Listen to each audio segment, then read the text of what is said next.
Převážení 15 buddhistických mál na krku přes celníky z Indie, prvních 30 mnišek v adopci a na pracovní schůzky s Tibeťany stopem na korbě mezi barely s vodou.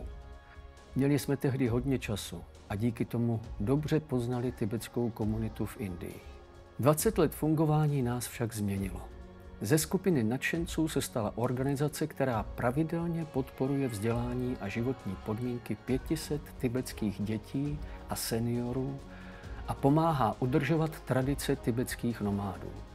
Díky podpoře našich dárců jsme ovlivnili přes 6 000 lidských osudů v indickém Himálaji i Tibetu. Několikrát jsme se osobně setkali s jeho svatostí Dalajlámou.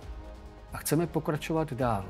Na naši podporu čeká 400 tibetských nomádských dětí a buddhistických mnišek, které většinu roku jí pouze čočku, rýži a placky. Chceme jim dopřát ovoce, zeleninu i vajíčka. Není to jednoduché. Věříme ale, že s vaší podporou to zvládneme. Děkujeme.